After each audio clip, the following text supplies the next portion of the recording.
Underworld don और मुंबई बम धमाकों के आरोपी दाऊद इब्राहिम की मुंबई की कई प्रॉपर्टीज नीलाम हो चुकी है। उन्हीं में से एक प्रॉपर्टी को खरीदा है दिल्ली के एडवोकेट अजय श्रीवास्तव जी ने। अजय श्रीवास्तव जी इस वक्त हमारे साथ मौजूद है, उनसे ही बात करते हैं कि दाऊद की प्रॉपर्टी को खरीदने के पीछे का क्या मकसद है और साथ ही साथ अब वो इस प्रॉपर्टी के साथ क्या करना चाहते हैं। अजय जी, बहुत स्वागत है आपका इंडिया डेली लाइफ पे। सबसे पहले, दाऊद इब्राहिम की प्रॉपर्टी आपने खरीदी है, हम सब जानते हैं कि वो मुंबई बम धमाकों का आरोपी है, अंडरवर्ल्ड डॉन है। क्या मकसद रहा दाऊद की प्रॉपर्टी खरीदने का? देखिए, दाऊद इब्राहिम की प्रॉपर्टी मैंने सिर्फ अभी नहीं ली। मैं 2001 से परचेज़ कर रहा हूँ। जी। 2001 में मैंने पहली बिड दी थी, जब कोई भी सामने नहीं आता था डर के मारे, और 3 अटेम्प्ट इनकम टैक्स डिपार्टमेंट ने किए और तीनों बार कोई नहीं आया। और जब मैंने न्यूज़पेपर में उसे पढ़ा तो मुझे लगा कि देश के बॉर्डर के बाहर बैठे एक टेररिस्ट को, जो वहीं से दहाड़ रहा है, बहुत ज़रूरत है कि उसे आंख दिखाई जाए। तो मैंने डिसीज़न लिया और मैंने पार्टिसिपेट किया। लेकिन एक बड़ी भारी प्रॉब्लम थी उस प्रॉपर्टी के लिए। उसका वो सिर्फ टाइटल दे रहे थे, जी। पोजीशन नहीं है उनके पास। वो कहते पोजीशन आप दाऊद से ले लो। तो अच्छा। मैंने कहा चलो, ये तो और भी दिलचस्प हो गई कहानी। तो हमने उस प्रॉपर्टी को ले लिया। जैसे ही लिया, अब देखिए, इनकम टैक्स डिपार्टमेंट ने सिर्फ टाइटल बेचा, और आपको जान के ताज्जुब होगा कि टाइटल भी क्लियर नहीं था। उसके 3 लोग आ गए लेने वाले कि ये प्रॉपर्टी हमारी है। तो दाऊद ये तो हमारा, धीरे धीरे पेचीदा होता जा रहा था। हाँ, कह रहे हैं दाऊद तो हमारा किराएदार था, अच्छा। और 3 अलग अलग मालिक आ गए। अब बड़ी परेशानी हुई। कोर्ट में पहले उन्हें निपटा, उनसे निपट के बाहर निकला तो फिर पोजीशन के लिए दाऊद इब्राहिम पे, हसीना पारकर पे केस डाला। जी। 2011 में मैं केस जीत गया, 10 साल की लड़ाई के बाद। और उसके बाद वो अपील में चली गई। अपील में जाने के बाद 2014 में उनकी डेथ हो गई, उनके सिस्टर की। और फिर उनके बच्चे उसमें पार्टी बने, और 2021 में मैं फिर जीत गया। जी। और अब वो, उनकी फैमिली इस केस को लेकर के हाई कोर्ट में अप्रोच किया उन्होंने। अभी वहाँ पर पेंडिंग है। जब वो डिसाइड हो जाएगा तो फिर हो सकता है वहाँ डबल बेंच में जाएं, फिर हो सकता है वो सुप्रीम कोर्ट में जाएं, जी। हो सकता है वो प्रेसिडेंट ऑफ इंडिया के पास भी जाएं, कि भी हम गरीब लोग मतलब हैं। ये लड़ाई अभी और लंबी चलने वाली लंबी। है, लेकिन जो प्रॉपर्टी मुंबई की, जिस जमीन को आपने खरीदा है, अब आगे उस जमीन को लेकर क्या प्लान है, क्या करने वाले हैं आप? देखिए, उसके बाद 2020 में दाऊद इब्राहिम का जो बेंगलो था रत्नागिरी में, जी। उसका ऑक्शन किया गया था, जहां वो रहा, पला बढ़ा, उसका पूरा परिवार। तो उस बंगले को मैंने हासिल किया, उसका पोजीशन।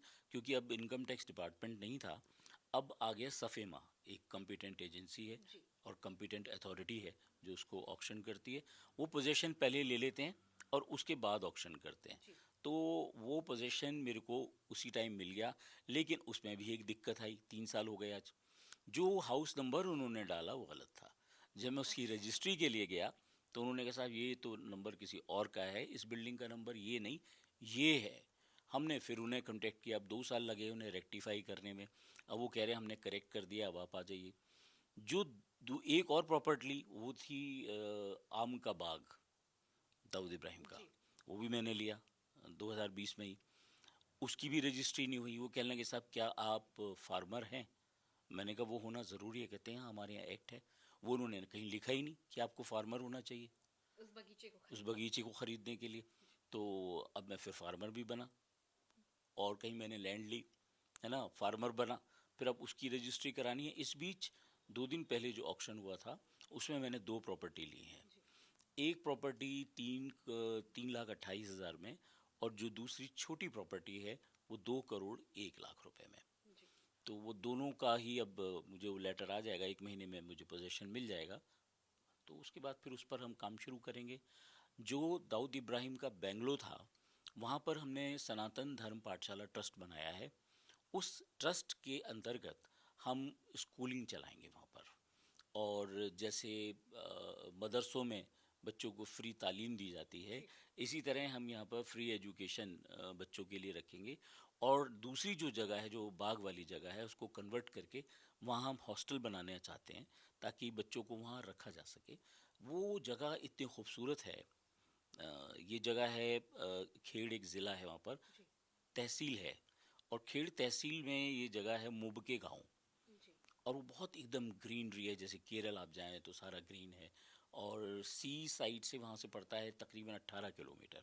तो बहुत बहुत खूबसूरत जगह है, और वहाँ पर कोई पॉल्यूशन नहीं है, दूर दूर तक आबादी भी कम है, बड़ी बहुत ही खूबसूरत जगह है बेइंतहा। और हमने ये भी सुना है कि जो प्रॉपर्टी अभी आपने हाल फिलहाल में खरीदी है दाऊद की, आप उस पर एक सनातन स्कूल भी बनाना चाह रहे हैं। जी जी, जैसा मैंने कहा कि सनातन धर्म पाठशाला ट्रस्ट की मैंने स्थापना की है, उसी के तहत मैं वहाँ पर स्कूल चलाना चाहता हूँ। जैसे मदरसों में तालीम दी जाती है फ्री, वहाँ पर जो है सभी बच्चों को, जो लोग आना चाहें, चाहे वो किसी भी धर्म के हों, अगर वो हमारी तालीम लेना चाहते हैं, एजुकेशन लेना चाहते हैं, फ्री ऑफ कॉस्ट उनको दी जाएगी। अभी हमने ये डिसाइड नहीं किया कि रहने का ख़र्चा क्या होगा, उस पर अभी हम वर्क कर रहे हैं, और मुझे लगता है उस पर भी हम 2-3 महीने में फाइनल कर पाएंगे उसे। एक सबसे बड़ा सवाल यहाँ पर ये खड़ा होता है कि दाऊद की ही प्रॉपर्टी पर सनातन धर्म स्कूल क्यों? आप क्या संदेश दाऊद को देना चाहते हैं? देखिए, ये सवाल तो आपका बहुत ही अच्छा, बड़ा खूबसूरत है कि जो इंसान एक बहुत बड़ा टेररिस्ट है, मोस्ट वांटेड है हमारे लिए, और यहाँ मदरसों को प्रमोट करता है, आईएसआई एजेंसी के थ्रू फंडिंग करता है, हम उसी के घर से वहाँ पर सनातन धर्म पाठशाला अगर हम खोलेंगे, तो उसको एक ये मैसेज जाएगा कि वो सोचता है कि हम डर के बैठ गए हैं, ऐसा नहीं है। तो चाहे कहीं भी छिप जा करके, हम तुझे एक दिन ले ही आएंगे, और जो तू करता है और जो तू सोचता है, उससे उलट हम तेरे घर से ही शुरुआत कर रहे हैं इसकी। मतलब सीधे तौर पर आप दाऊद को आंख दिखा रहे हैं कि जो तुमने किया, जिस तरह से तुमने मदरसों में फ्री ऑफ कॉस्ट एजुकेशन रखा, लेकिन उन मदरसों से निकलने वाले बच्चों का क्या हर्ष हुआ वो हम सब ने देखा। लेकिन सनातन धर्म स्कूल से जो बच्चे पढ़ के निकलेंगे वो आगे बहुत कुछ अच्छा करने वाले हैं। फिर इस पे एक सवाल ये भी बनता है कि क्या आप इस तरह आगे भी प्रॉपर्टीज खरीदने वाले हैं दाऊद की, या इस तरह से आगे भी आप सनातन धर्म से संबंधित जो स्कूल है वो आप चलाने वाले हैं? देखिए, स्कूल तो मैंने वहाँ पर वो बना ही रहा हूँ, वो तो करेंगे ही वहाँ पर, और उस पे हम काफ़ी काम कर चुके हैं। और दाऊद इब्राहिम की अगर और प्रॉपर्टीज़ आएंगी तो मुझे लगता है लेने में हर्ज क्या है, वो भी लेंगे हम। और ऐसे ही कोई और टेररिस्ट की अगर कोई लैंड होगी, वो चाहे किसी भी मज़हब का हो, टेररिस्ट है, टेररिस्ट का कोई मज़हब नहीं है, वो टेररिस्ट है ना, चाहे वो किसी भी धर्म का हो, तो उसके खिलाफ हम ये काम ज़रूर करेंगे। तो यानी ये आपकी जो लड़ाई है ये आगे भी जारी रहेगी, और जो ये सनातन धर्म स्कूल जो खोलने का आपका जो ये मकसद है ये आगे भी जारी रहेगा। एक आखिरी सवाल आपसे सर, आप सनातन धर्म स्कूल किसी भी जमीन पर खोल सकते थे, दाऊद की ही प्रॉपर्टी पर क्यों? एक तो ये कि दाऊद इब्राहिम से मेरी लड़ाई तकरीबन अब 23-24 साल की हो गई है, जी। और इस लड़ाई से, इस जब मैं बहुत ज़्यादा उसके साथ जुड़ा और उसके बारे में पता किया, तो वो यही लगा कि वो बहुत ज़्यादा हिंदुस्तान के ख़िलाफ़ है। कभी नकली नोट भेजता है, कभी बम ब्लास्ट कराता है। अभी कुछ साल से, क्योंकि हमारी यहाँ सियासत बदल गई है, तो वो थोड़ा शांत है, नहीं तो वो करता ही रहा है। तो ऐसे आदमी को, चाहे वो दाऊद इब्राहिम हो, छोटा शकील हो, टाइगर मेमन हो, और भी लोग हैं, इनके खिलाफ कोई भी हमें कदम उठाना होगा, तो हम बीइंग सनातन धर्मी, बीइंग सिटीजन ऑफ इंडिया, उठाने से नहीं चूकेंगे। शुक्रिया। तो ये थे हमारे साथ अजय श्रीवास्तव जी, जिन्होंने अभी हाल फिलहाल में ही दाऊद की 2 प्रॉपर्टी खरीदी है, और अब वो उस पे एक सनातन धर्म स्कूल चलाने वाले हैं, और आगे भी अगर उन्हें किसी टेररिस्ट की प्रॉपर्टी अगर खरीदने का मौका मिले तो वो जरूर खरीदेंगे, वो पीछे नहीं हटेंगे, और सीधे तौर पर वो दाऊद को यहाँ से एक कड़ा संदेश भी दे रहे हैं। वीडियो जर्नलिस्ट अनूप यादव के साथ मैं पूर्वा, इंडिया डेली लाइव।